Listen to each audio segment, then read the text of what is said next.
Em um momento em que muitos de nós procuramos respostas, a gente também tem que encarar a vida. E por que não, às vezes, com um grau de sinceridade com a vida, mas também de esperança com ela.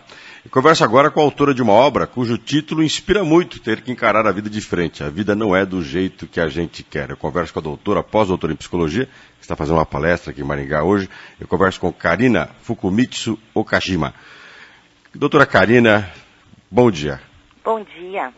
Eu queria que a senhora falasse um pouquinho até sobre o título da obra que a senhora produziu, que é uma coisa difícil para algumas pessoas no mundo de hoje, encarar a própria vida. Por que é difícil isso?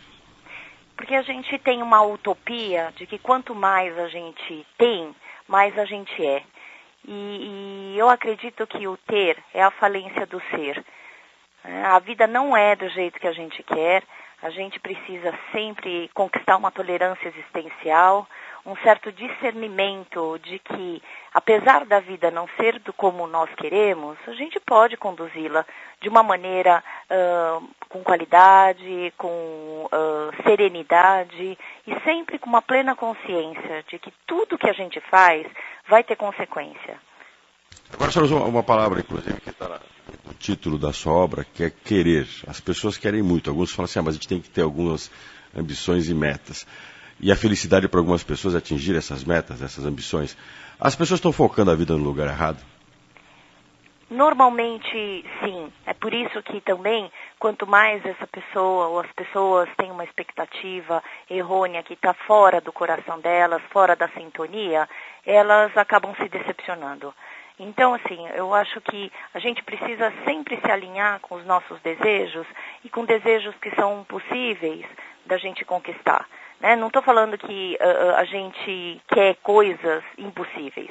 A gente precisa querer coisas, isso é importante para o ser humano, nós precisamos nos autorrealizar. No entanto, é muito mais valorizar essa mudança de perspectiva de que a gente tem que valorizar o que nós temos e não o que nós não temos. Né? E aos poucos ir galgando realmente e conquistando os nossos objetivos.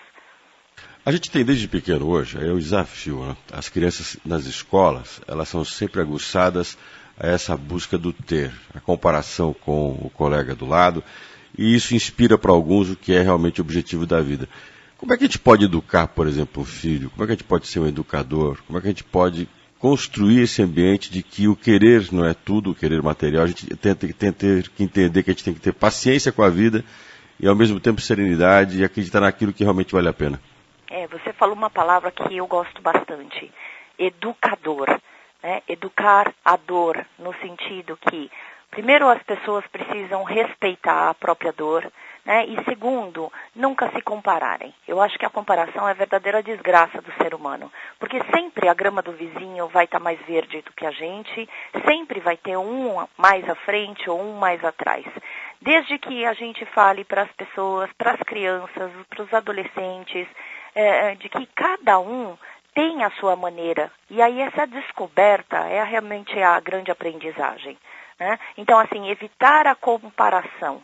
Essa pessoa faz mais ou faz menos do que você. Né? Então, assim, uma forma da gente educar a dor é acolher e respeitar que cada sentimento é real, cada sentimento é nobre. Né? E aí o que a gente pode trazer para a pessoa, né? Para a criança? Respeite-se, olhe realmente para quem você é, o que você pode oferecer para o mundo, e essa é a sua medida.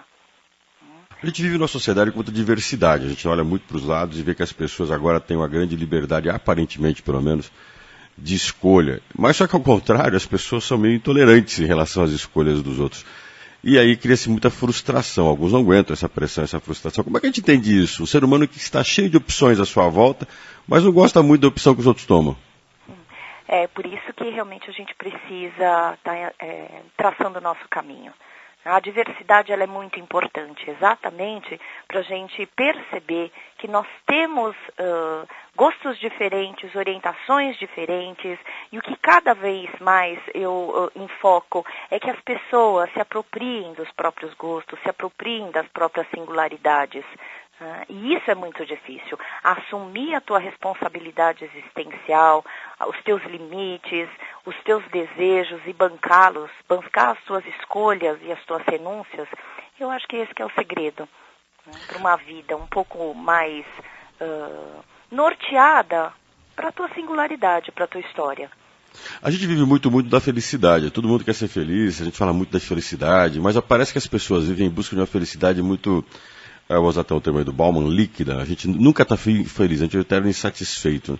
Onde estaria a satisfação humana? O ser humano está ficando muito desumano, o ser humano começa a querer coisas que não são mais humanas. E como é que a gente pode criar no ser humano uma educação, ou educá-lo, para que ele aprenda que essas buscas de felicidade constantes não são a verdadeira felicidade?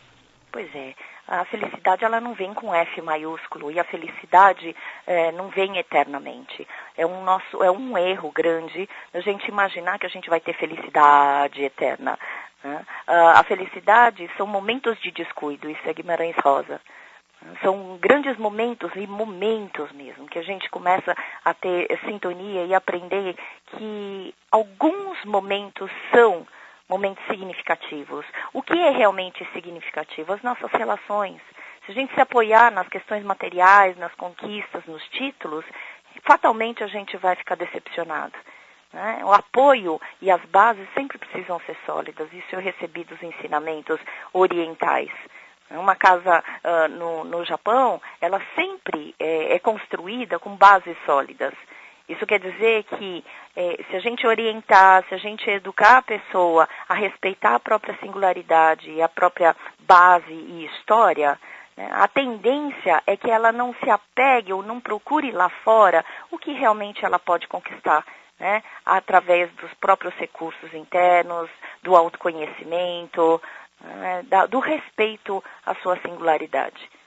Eu queria te fazer uma última pergunta, eu sei que você está com o tempo curto, mas você deve estar assistindo a esse radicalismo que tem ascendido no mundo, né? Posturas radicais, extremistas, pessoas que procuram soluções às vezes divinas. A gente tem concentrado muito a ideia de que a esperança está no salvador da pátria. Como é que você tem avaliado isso?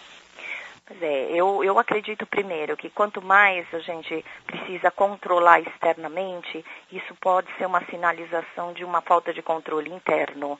E quando a gente delega que o poder está em outrem e não em nós, também eu acho que é um grande erro, né? Não existe um salvador, aquele que salva a dor. Existe uma pessoa que pode facilitar, né? Você também, enquanto ser humano, cada um tem o seu próprio jeito. Então a gente precisa ter uma orientação muito e uma plena atenção na nossa história, em quem nós somos, e não ficar só refém da ideia de que é um outro lá fora que vai ajudar e vai satisfazer as nossas necessidades. Ou seja, cada um deve se ocupar exatamente da sua própria responsabilidade e assumir as próprias escolhas e a própria vida. Não estou falando com isso, incentivando uma autossuficiência, mas eu estou incentivando o autossuporte, que cada um deve se construir à sua maneira, orientando-se de acordo com a sua necessidade. E aí, para isso, não vai existir um salvador, né, que vai salvar e vai tirar a tua dor. Só você é responsável, né, por cuidar de você, pela sua existência. Você nasceu sozinho, você vai morrer sozinho. Isso quer dizer que no meio do caminho a gente precisa fazer a coisa bem feita, né? Não esperando que o outro se ocupe daquilo que é nosso.